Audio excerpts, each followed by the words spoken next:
Nós estamos com o Leonardo Siqueira, diretor de Data Monetization da TIM. Leonardo, muito obrigada por estar conosco. Obrigado a você, Jaque. Um prazer estar aqui. Vamos começar do início, né? Data Legal. Monetization, o que isso significa? Então, acho que no caso da TIM Brasil, o que a gente está fazendo agora é um percurso de ir além da conectividade. Então, recentemente a gente criou essa função e essa atividade dentro de casa justamente para conseguir monetizar os nossos inventários de clientes e outras conectividades que a gente tem com a nossa própria rede, para monetizar esse tipo de relação. Não só fazer uma monetização e cobrar diretamente do usuário, mas achar mecanismos que, com a nossa base de mais de 60 milhões de usuários, a gente consiga oferecer serviços para outras empresas se relacionarem com essa base. Esses serviços seriam especificamente o quê? Serviços de saúde, serviços de educação, é isso? Sim, também. Na verdade, a gente tem 3 grandes blocos de atuação, né?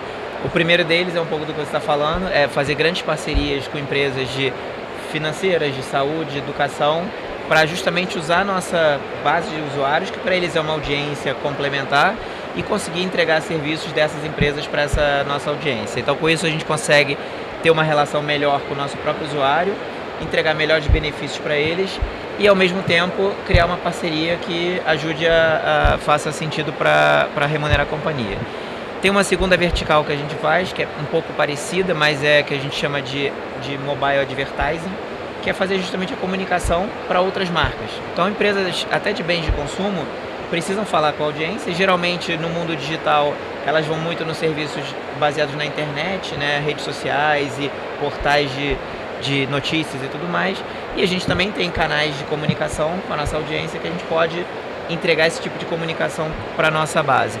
E o terceiro pilar que a gente faz é, através dos nossos dados, entregar outros serviços para essas empresas, como, por exemplo, score de crédito, né? Então, a gente fez recentemente um acordo com um grande banco para usar a nossa relação financeira que a gente tem com a nossa base, né, contínua, às vezes até muito mais quente do que outras indústrias, para o banco usar essa inteligência que a gente tem dentro de casa para conceder ou não um crédito, ou enfim, abrir a torneira do crédito ali para serviços deles.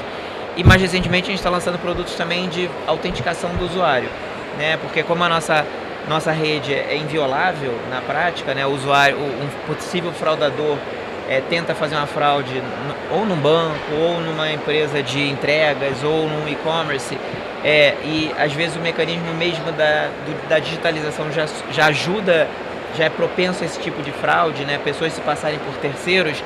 Como a gente tem uma relação muito unívoca com o nosso usuário, é quase que inviolável essa fraude. Então a gente entrega isso como um produto para diferentes ecossistemas. Que mudanças tecnológicas aconteceram para que essa área fosse possível? Então, na verdade, se você olhar um pouco para trás, 10 anos atrás, lá, quando a gente lançou o 4G, diversas indústrias se criaram em cima da estrutura que as operadoras criaram, né? Então, redes sociais, meios de comunicação, serviços de streaming, todos esses se montaram muito em cima da mobilidade que o 4G trouxe.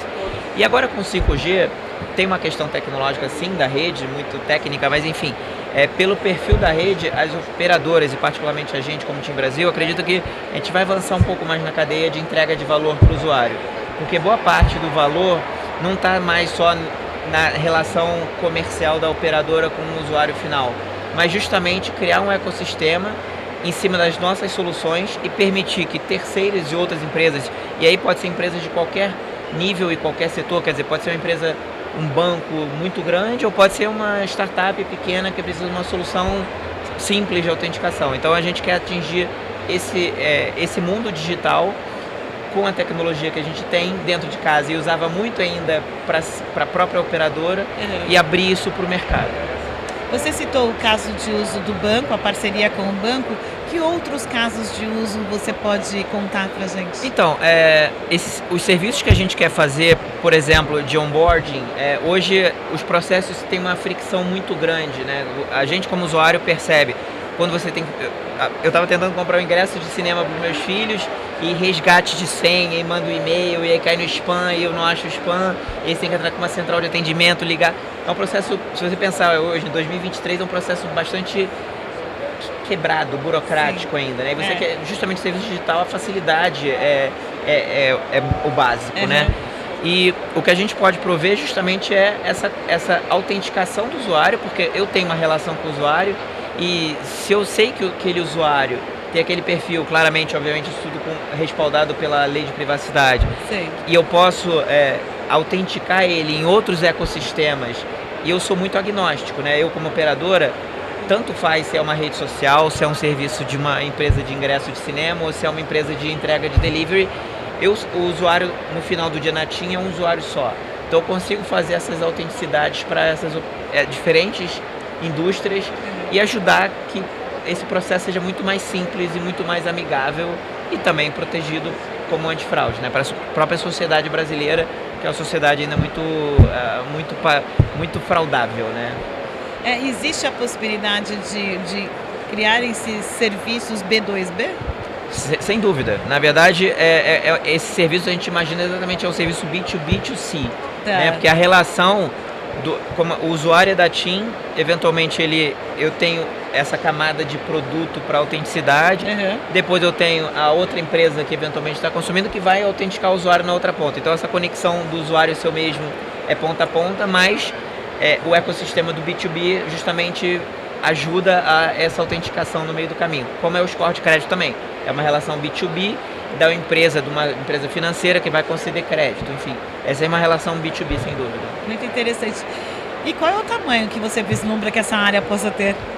A gente é bastante ambicioso. A gente, nesse momento, diferente de outras abordagens telco que a gente já fez no passado, de esperar a coisa acontecer ou ficar racionalizando demais o potencial, a gente sabe que o potencial é muito grande.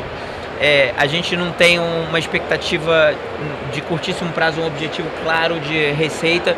A gente quer muito mais colocar o produto de pé, entregar, e a gente acredita muito numa abordagem que, uma vez funcione para um setor ou para uma indústria ou para um caso específico, a industrialização disso, a continuidade de entrega vai acontecer.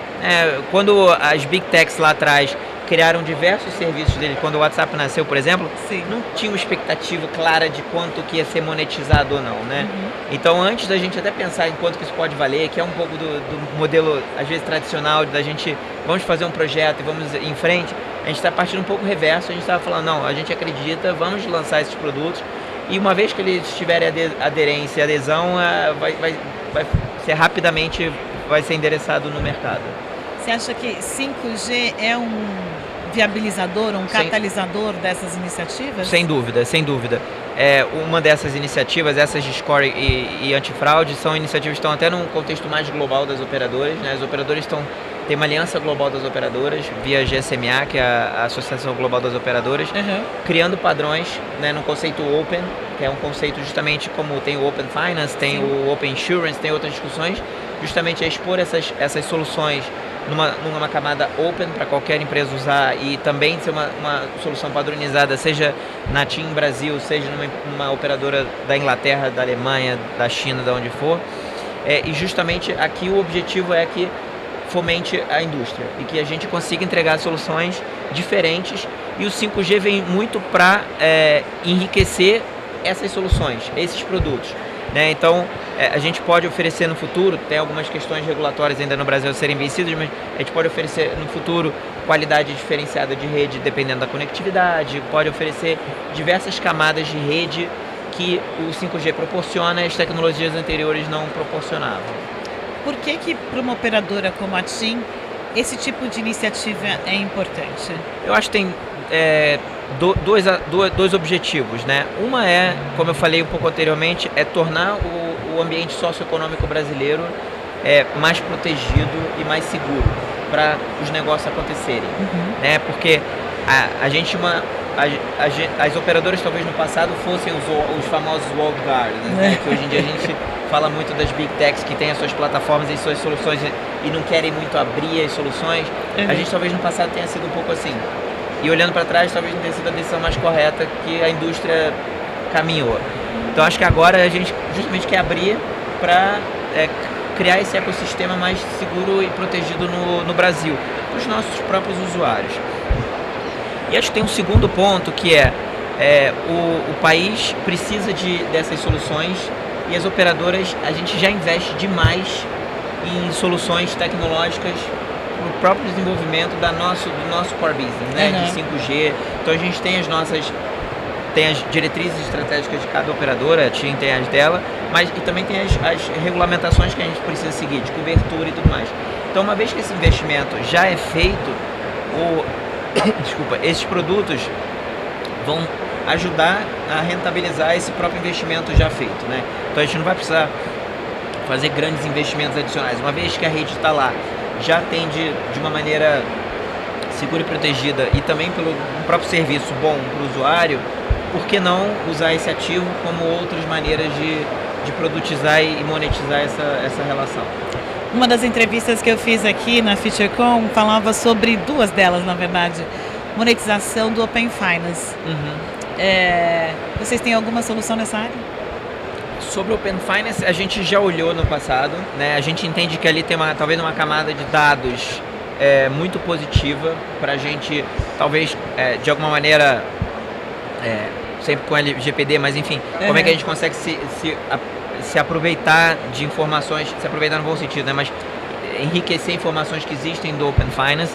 Ainda é um pouco, não muito claro para a gente, porque o Open Finance, a verdade é que está demorando um pouco a ter adesão no Brasil. Hoje não passa de 20% de penetração na base.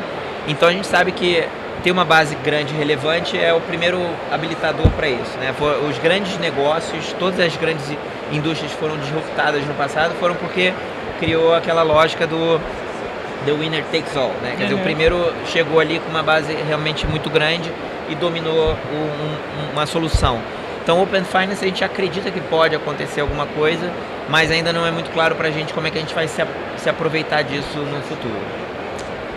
Ok, Leonardo, muito obrigada pela entrevista. Obrigado a você, Jaque. Nós conversamos com Leonardo Siqueira, diretor de Data Monetization da TIM. Obrigada. Obrigado.